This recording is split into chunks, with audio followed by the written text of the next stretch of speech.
সমুদ্রে আসলে বিশেষ করে সবাই এই চাকাগুলো ব্যবহার করে গোসলের ক্ষেত্রে। আসলে এই চাকাগুলো মূলত ব্যবহার করা হয় তাদের জন্য যারা সাঁতার জানে না, তাদের জন্য বিশেষ করে কাজে লাগে। কিন্তু আমিও নেমে পড়লাম হাতে একটি চাকা নিয়ে।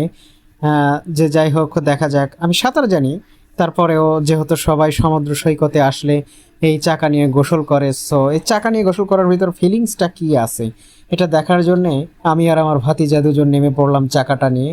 অবশ্যই আমি একাই নিয়ে যাচ্ছি, ভাতিজা পাশে আছে। দেখা যাক আগে আমি কতটুকু সাকসেস হতে পারি।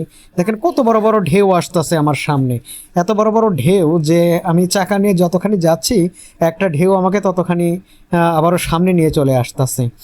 সো আমি ওটার ট্রাই করতেছি, দেখা যাক কি হয়। ও দেখেন উল্টে চলে গেছি, আমি পানির নিচে ডুবে গেছি একেবারে। সো আবারও আমাকে ঠিক করে নিতে হচ্ছে, নিয়ে আবারও ট্রাই করব। আমার ভাতিজাও দেখিয়ে দিচ্ছে যে এভাবে এভাবে চড়তে হবে, এভাবে ধরতে হবে। ঠিক আছে, ভাতিজার হাতে রশি ধরায় দিলাম যে তুমি আমাকে দূরে নিয়ে চলো। তো ও রশি ধরে টানিয়ে নিয়ে চলে যাচ্ছে আর আমি চুপ করে বসে আছি পজিশন মতো।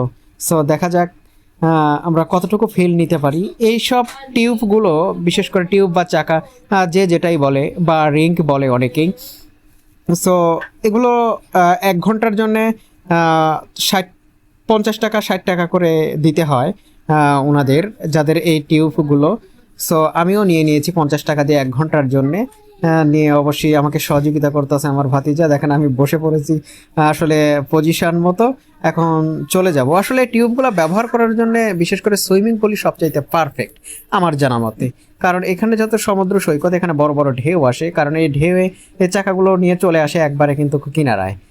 সো আহামরি যে ফিল নেওয়া যায় তা না, কিন্তু সুইমিং পুলে যেহেতু সেখানে স্রোত নেই, সেখানে ঢেউ নেই, সেখানে অবশ্যই ফিলটা ভালোভাবে নেওয়া যায় এইসব টিউবের মাধ্যমে। হ্যাঁ, কিন্তু যে জিনিস যেখানে ব্যবহার করে, বিশেষ করে সমুদ্র সৈকতে ব্যবহার করা হয় যারা সাঁতার জানে না তাদের উদ্দেশ্যে।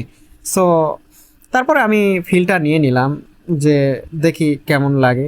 সো আমার কাছে ভালোই লাগতেছে, যে একেবারে খারাপ লাগতেছে তা না। যাই হোক, আমার ভিডিওটা তেমন একটা মানে ক্যামেরাম্যান ওইভাবে করতে পারে নাই, একদিকে হারিয়ে গিয়েছি আমি। তার ভিতরেও রিল্যাক্স মোডে বসে আছি। এই সময় দেখেন একটু ঢেউটা কম আছে, দেখেন কতবার একটা ঢেউ আসতেছে আমাকে ধরার জন্যে। বাট তার আগে যে আমি কি হব, কোথায় যাব, আল্লাহই জানে। দেখেন আমি উল্টেই যাই না ডুবেই যাই, আমি হারিয়ে গিয়েছি। ও মাই গড, দেখেন আমি পানির নিচে হারিয়ে গিয়েছি। আমিও নেই, আমার চাকাও নেই। এই তো আমার চাকাকে আমি পেয়েছি খুঁজে। তারপরে দেখা যাক কি হয়, চাকার নিচে আবারও চাকাতে উঠবো আশা করা যায়। তারপরে দেখা যাক কি হয় এখানে।